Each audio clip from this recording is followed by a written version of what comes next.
We've got 10 freak bikes today that I'm gonna show you. Some of these are almost impossible to ride as it is, and we're gonna be taking them over an obstacle course. Let's start with the tall bike that I custom built. Yes, this is what it looks like. It's 2 bikes welded on top of each other, and then we built this crazy drivetrain so that you can sit way up high.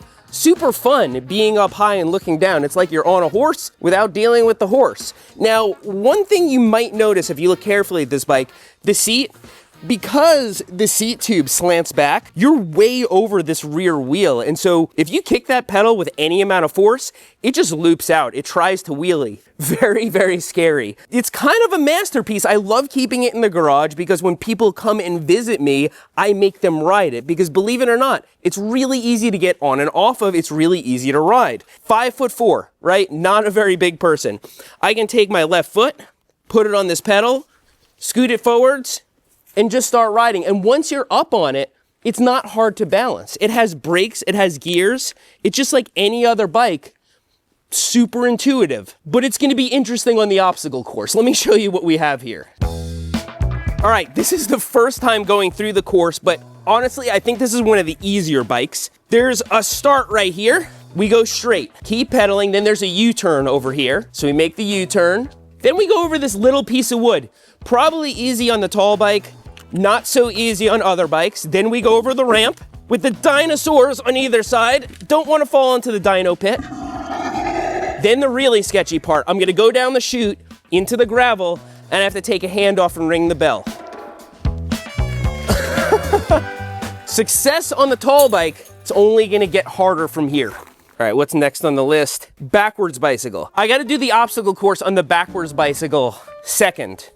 This is gonna mess up my brain for the entire day. This is a backwards bicycle. As you can see, when I steer right, it steers left. I did a whole video on this. There's really nothing to say about it except that it screws with your mind completely. If you're used to riding a normal bike, this is not built into your head. Now, there were some creators that took like months and months to learn how to ride these, and I learned in like 5 minutes. Learned is a loose term though, because I don't know, I haven't been on this in months. I've been leaving it at Cane Creek to let those guys mess with it. Yeah, I got it. I'm a little shaky. If you ride it enough, you can unlearn how to ride a normal bike. So let's just go straight into the obstacle course. Okay, I can barely even ride this thing straight, and so this is gonna be interesting. I get 3 tries per bike. Start line. Okay, so far so good. U-turn is gonna be interesting. Counter steer. Oh yeah, we got it. Okay, speed bump. Skinny dino line. Oh, I got eaten by a made in Indonesia. Okay, that's the crux move over there, the dino pit. Okay, so far so good. Counter steer. U-turn. Okay, speed bump, straight into the dino pit. I think this might actually be more dangerous for the dinosaurs than it is for me. My son would be really stressed out right now if he saw this. Okay, attempt 3. This is it. Counter steer, U-turn, try and get lined up straight. Right over the speed bump.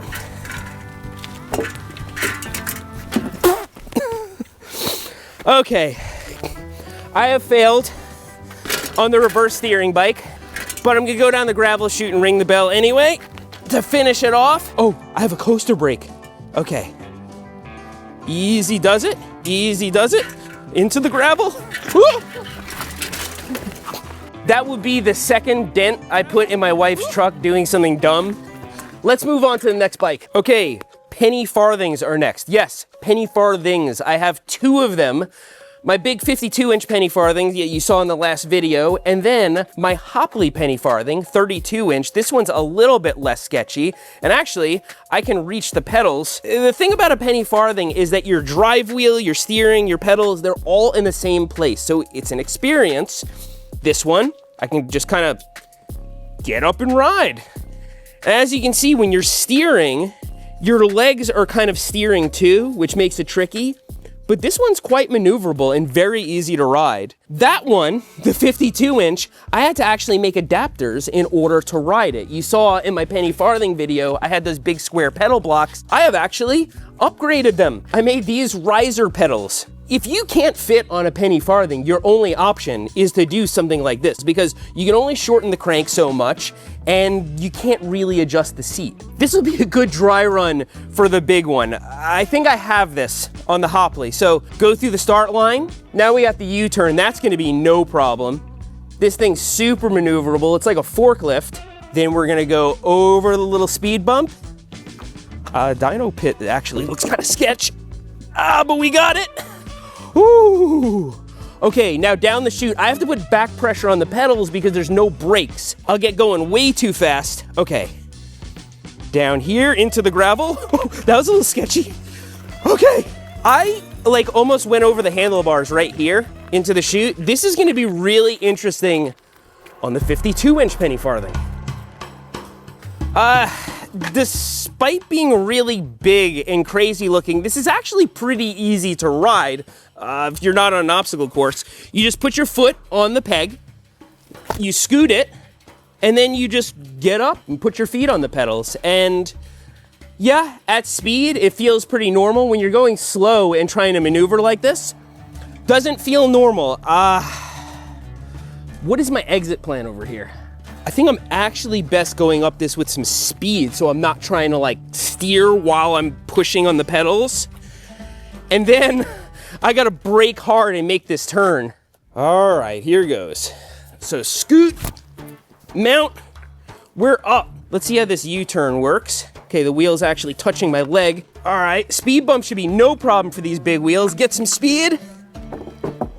Okay. All right, we'll count it. Really got to control our speed here.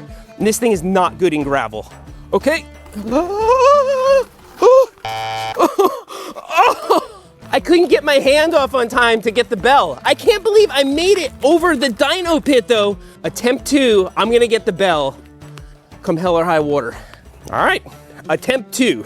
I've got some confidence now. Scoot, mount, we're up. U-turn, just get my leg out of the way there. Okay, straight over the speed bump. Just keep it going steady. Yes, flawless. Controlling speed here is essential. It was really, really scary. Okay. All right, get the, oh, I got it. Oh no, what do I do now? Oh. Ooh, okay.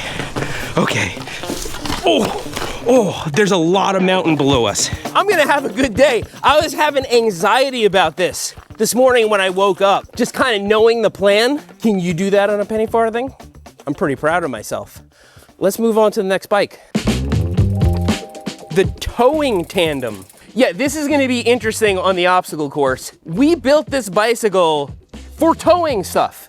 You might have seen the video. It's a tandem bike, and so you have 2 people pedaling. That's a lot of power, and it's got a huge gear back here, which is gonna make it go super low and give you a lot of torque. Turns out there's a lot more to towing than just that. So first of all, you have a big trailer behind you. How are you gonna stop? With these V-brakes, I hooked a battery up over here and a trailer brake controller, so you can actually plug this in just like you would any trailer, and the brakes on the trailer wheels will actually help stop it. Probably one of the only tandem bikes with a class 3 receiver. The training wheels. What we found is that when you're trying to get started towing, the bike is going so slow you cannot keep it up, especially with 2 people on it, and especially with a trailer attached to the back of it. Does not help. So put training wheels on it, and the training wheels just bent and exploded. So we got the biggest, heavy-dutyest training wheels that are available. Now, there's one problem with the biggest, heavy-dutyest training wheels is that you can't steer. The training wheel is actually like dragging on the ground, and you can't. How the heck am I gonna take this bike on the obstacle course? Okay, this is easy enough. Going straight is super easy for this bike. You know when you just learn how to ride a bike, right? You're like 4 or 5 years old, and then you get on like your sister's bike that still has the training wheels, and it feels all weird? That's what I'm encountering here. But the U-turn is going better than expected. We did it. So actually, I'm realizing the second we get up on this ramp, the training wheels are gonna come up off the ground. And it's gonna be normal bike all of a sudden. Oh! All right, attempt 2. I think the trick is gonna be to get going straight before the dyno pit and get up some speed. Super low gear is interesting when you're trying to get up speed. The U-turn works better than I thought. Let's get lined up, get up some speed.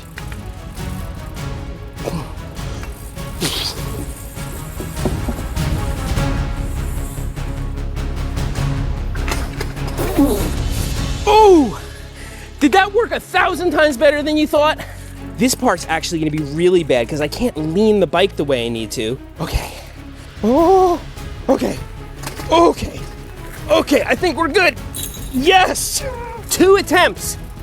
Whole obstacle course. I know the dyno pit wasn't like the cleanest thing, but you gotta give me a break here. I made it through. Oh my God, this is probably easier to pedal up the hill. All right, what do we have next? Please be a normalish bike. The swing bike. It's more normal than anything we've looked at so far. Okay, so the swing bike is this one over here that's sort of folded up into a heap.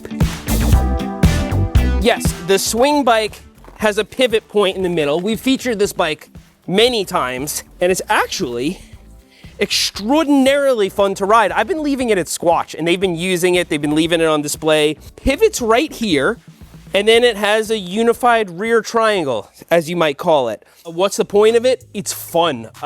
You can just ride this thing like a straight gangster. I'll show you. So pedals just like a normal bike. Feels a little weird that this is moving. And then once you get the hang of it, you can kick it way out.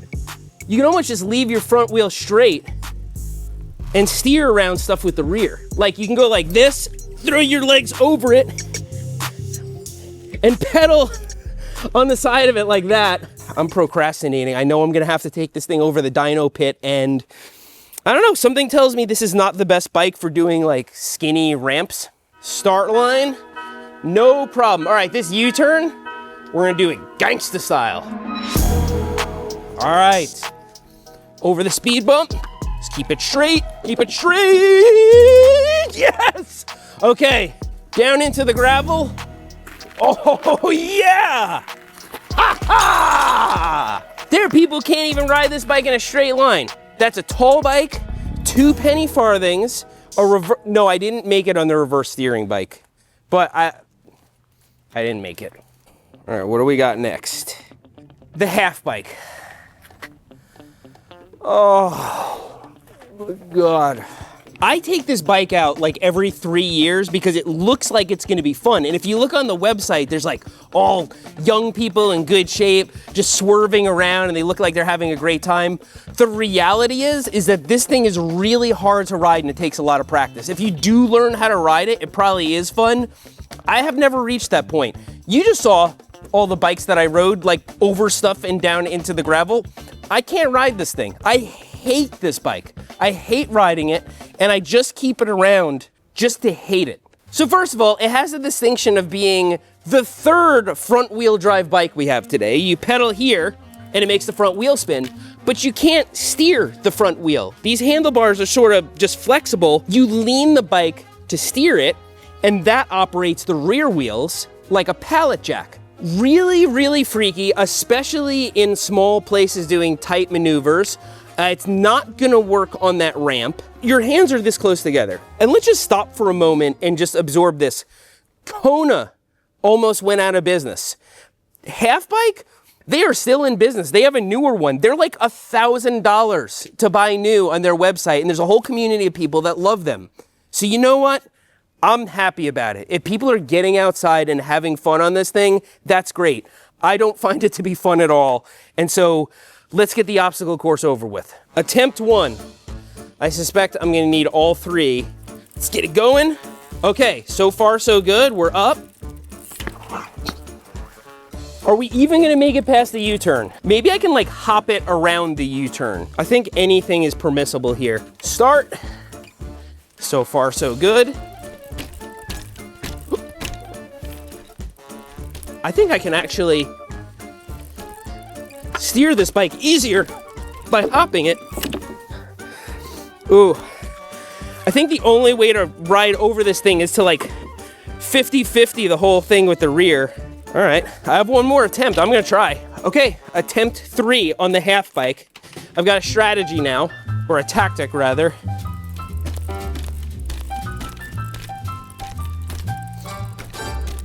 Okay.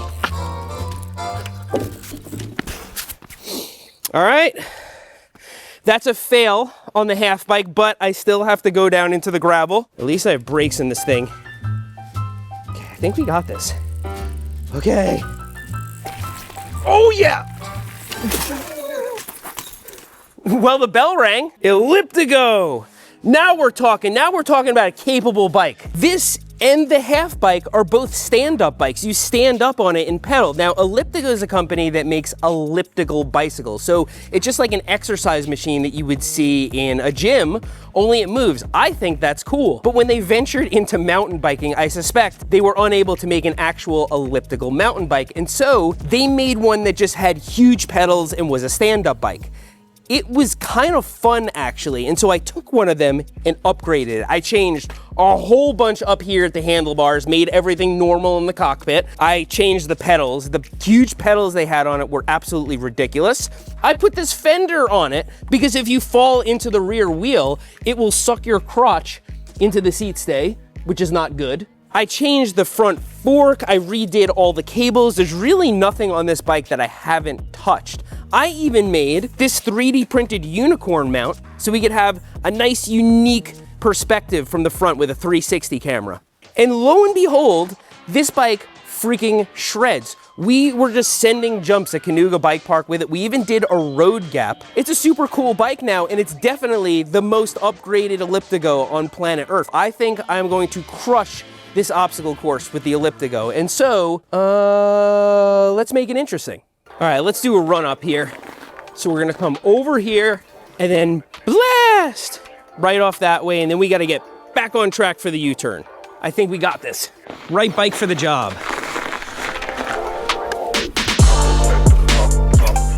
Okay, back on track, around the U-turn, speed bump, dyno pit, and down into the gravel. Elliptigo M-Sub. It is a killing machine with the right upgrades. I'd highly recommend trying it. What's next on the list? Okay, Elliptigo. Ah, the Dirty Sixer. Okay, this is near and dear to my heart. Very cool. It is a 36-inch fully rigid mountain bike, size extra large, which is the smallest size they sell. It actually goes up to 5XL, and if you're like 9 feet tall, that's what you would ride.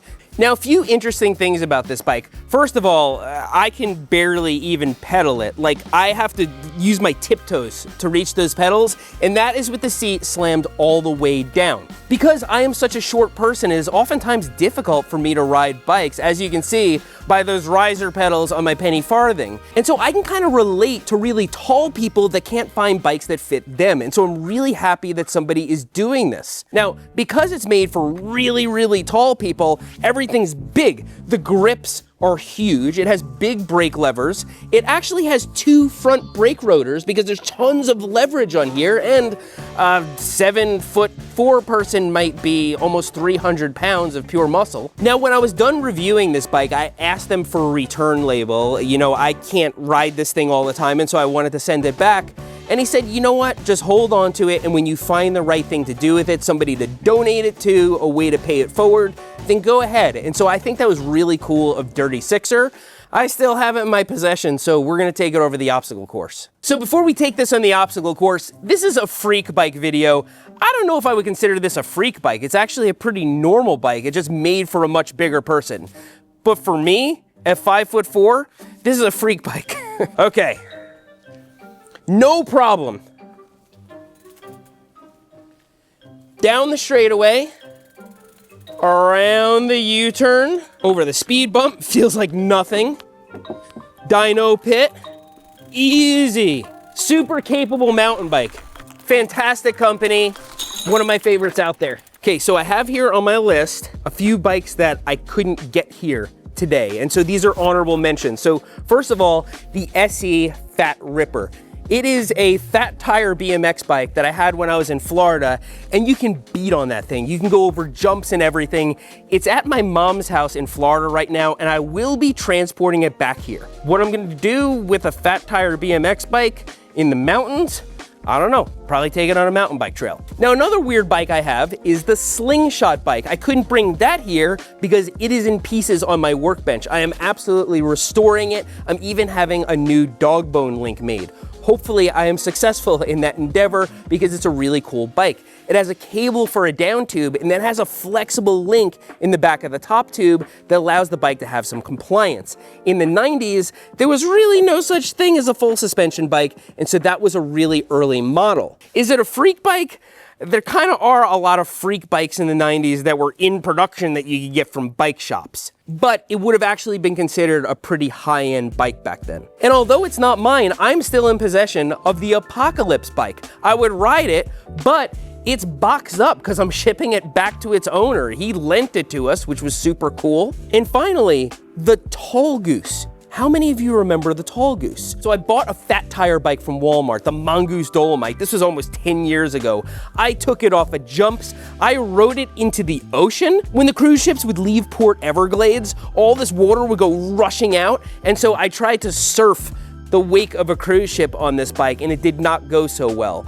But it survived, and so we turned it into a tall bike, the Tall Goose. I have no idea where that bike is now. It's probably melted down into aluminum by now, but wanted to give it an honorable mention. But back to the freak bikes, I've taken 10 bikes over the obstacle course. There's actually an 11th. This is gonna be interesting because this bike has the distinction of being a bike that you need two people to ride. This is the Siamese penny farthing. Pretty self-explanatory. It's two penny farthings, 36-inch penny farthings, welded back to back. If you saw that video where me and Alexander figured out all sorts of ways to ride it, it's uniquely capable. We went around in super tight circles. We were able to bounce off the wall and change directions. We were able to do all sorts of stuff on this, and it's a hoot. We were laughing the entire time. Now, as a result of our weight on the bike and all the abuse it took, it ended up bending outwards, and so we welded another support rod across here and bent it back. Now it's ready for business. This is a Park Tool HBH3. HBH stands for handlebar holder. So we're gonna wrap it around here. We'll secure the other end to this little top tube over here, and we'll adjust it straight, tighten it up. I'm gonna try and do it solo with my little co-pilot back there. Not easy to get on. Okay, start. We're up. Wide load. This is gonna be some turn. Woo. Okay, how are we gonna straighten out for the skinny? Let's just go for it.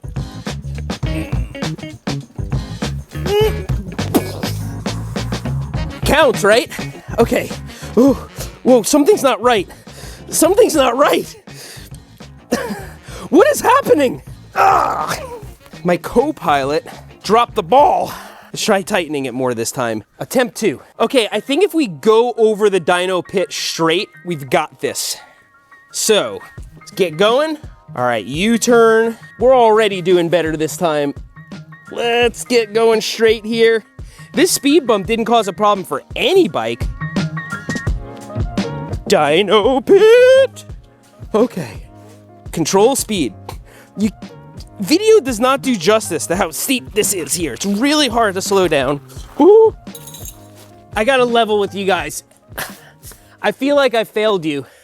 The half bike, there's no getting the half bike around here, but the reverse steering bike, I feel like I could have done a better job on the obstacle course. I only had 3 tries and I failed. Let's do another 3 tries. Okay, 3 tries. Okay, we've got the straightaway down. We're gonna counter steer to initiate a turn. U-turn over the speed bump.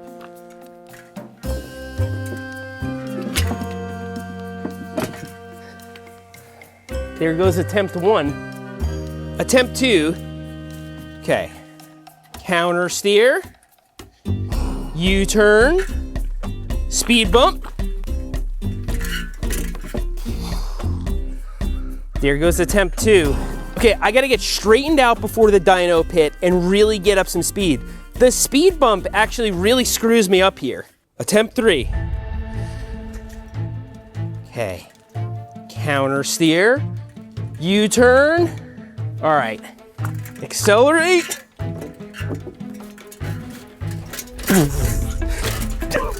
I get a mulligan, right?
Yeah! Okay.